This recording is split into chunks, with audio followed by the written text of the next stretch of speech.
Bonjour, bienvenue à tous dans la Belle Fashion. Cette semaine, nous serons avec Sarah Kodjo du Bénin. Elle est styliste spécialisée dans le perlage. Ce sera notre invitée de la semaine. Et puis pour l'événement, nous serons avec l'association Ronde et Jolie pour leur défilé.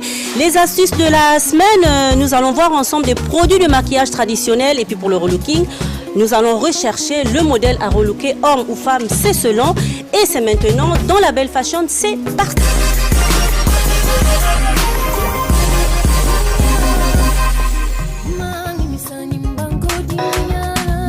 Monsieur Patrick, la coiffure continue, j'adore ça, c'est magnifique, c'est beau, c'est vraiment génial. Oui, comme je vous ai dit tout à l'heure, avant de commencer à coiffer Mademoiselle Grace, je vous ai dit que je vous ferai une surprise. En fait, je suis en train de faire une recherche, en même temps une création par rapport à l'âge de Mademoiselle Grace, par rapport au nom du salon, Tendance et Glamour. Donc en fait, c'est une coiffure glamour. Ah d'accord, mais c'est vraiment glamour, j'adore. On verra tout ça à la fin, je vous laisse tranquillement finir, continuer et finir. Et nous, pendant ce temps, nous allons à la rencontre de Sarah Kodjo, béninoise, créatrice spécialisée dans le perlage.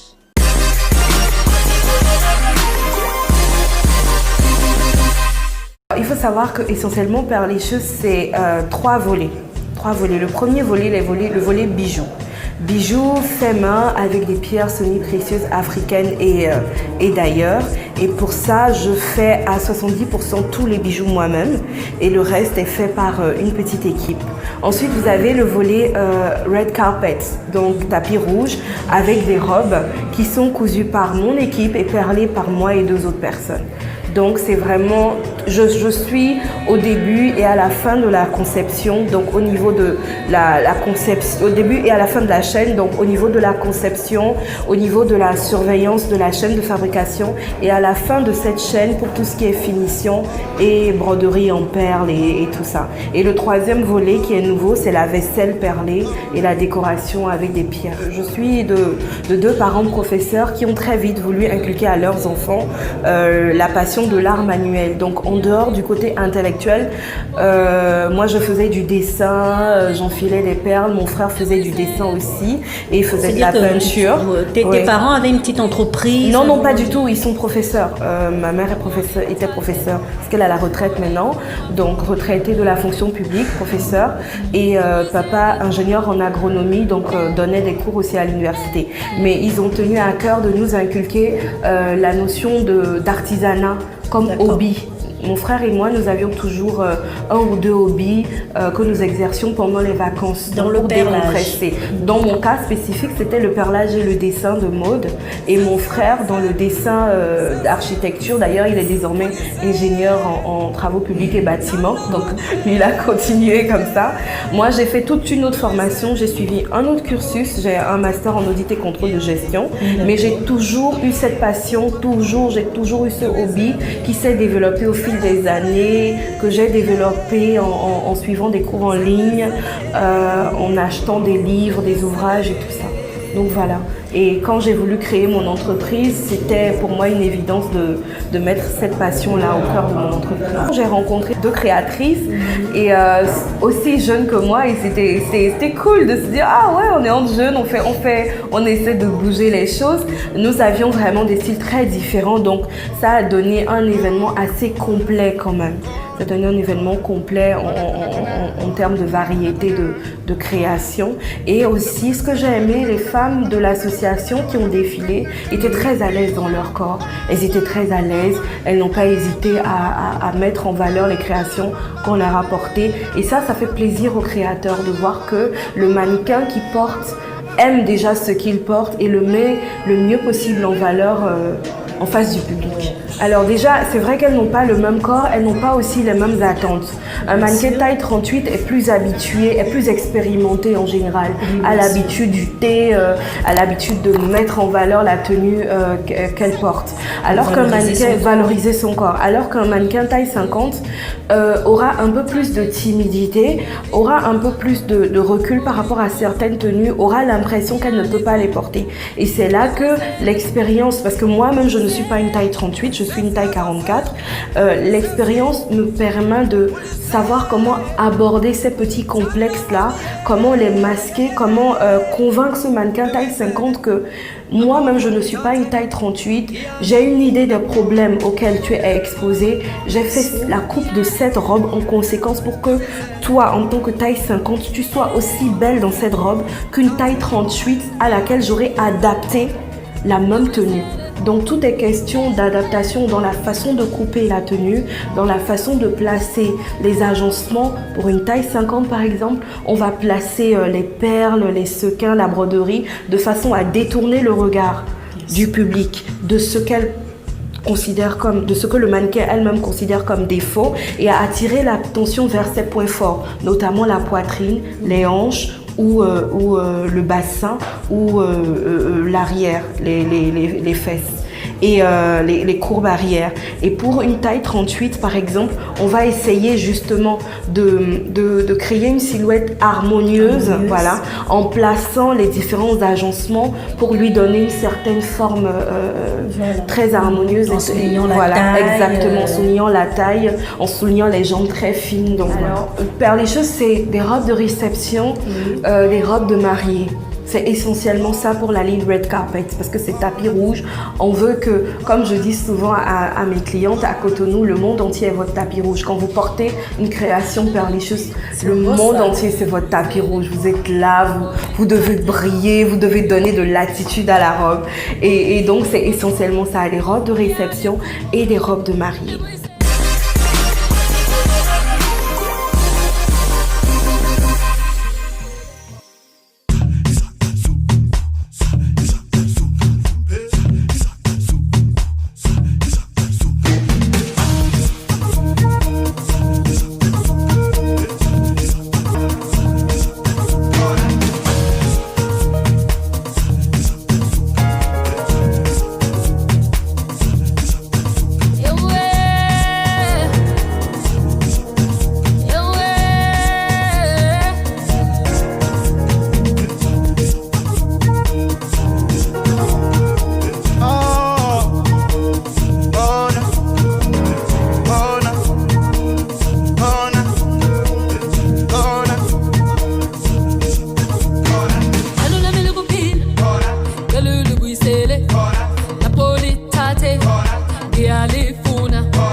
tate ngiyalifuna Napoli Puma ngiyalifuna libuyisele sele thando lami likuphinda ngicela libuyisele Napoli tate Napoli Puma ngiyalifuna libuyisele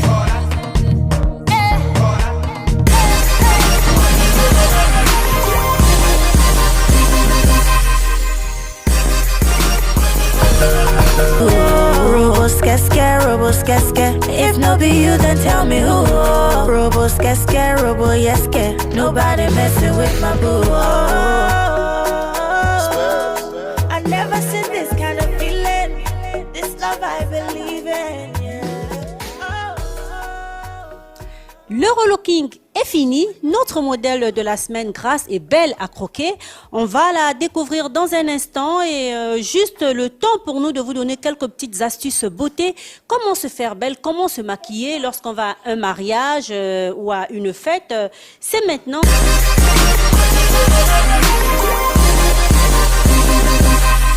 Amel Beauty n'est pas née en 2014. C'est en 2014 que j'ai monté ma structure.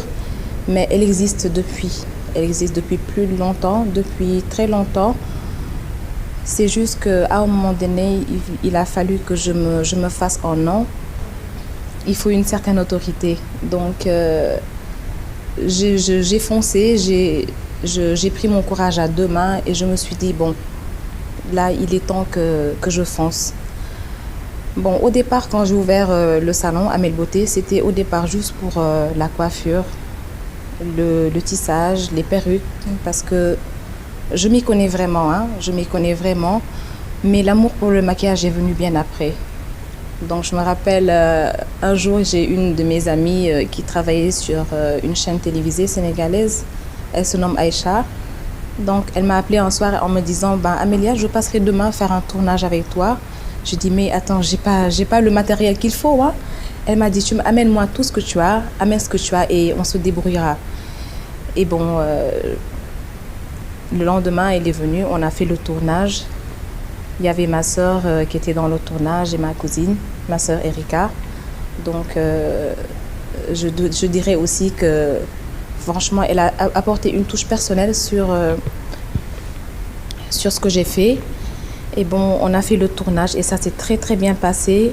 C'est passé sur la chaîne pendant des semaines et j'avoue que j'ai reçu des appels de partout, du Canada, de la Suède, des États-Unis et de partout. Et bon, c'est à ce moment que je me suis rendu compte que j'avais un potentiel et les gens m'ont quand même encouragée. Bon, quand j'y parle, j'ai les larmes aux yeux.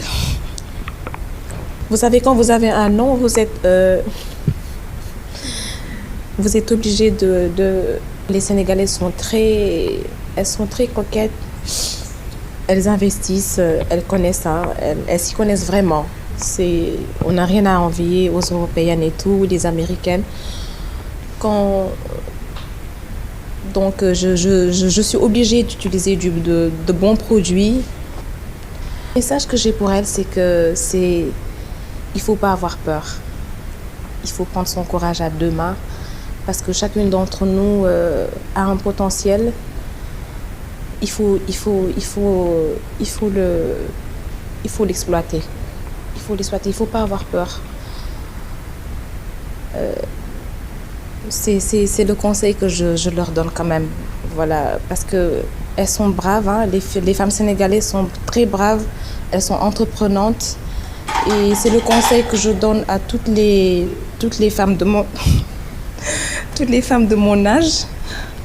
C'est le conseil que je leur donne, qu'elles n'aient pas peur, qu'elles font. Il faut qu'elles foncent. Voilà, quand elles ont une idée en tête, qu'elles n'aient pas peur.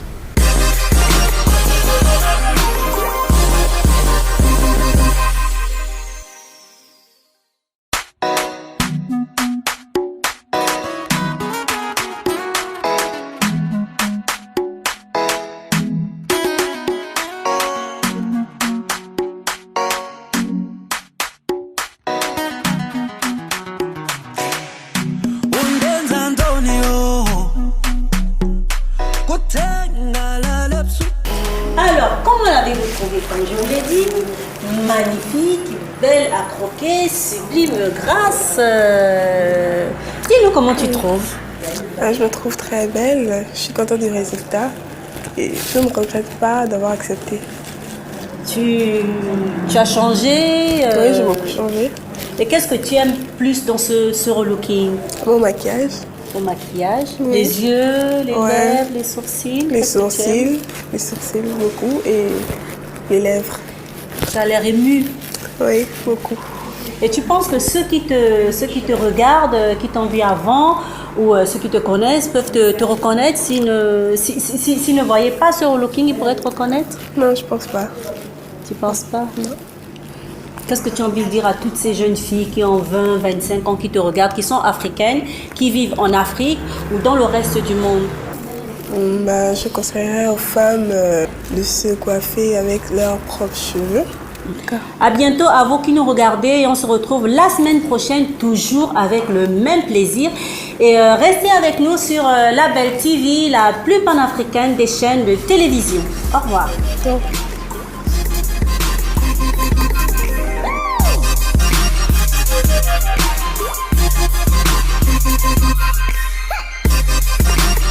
Thank you.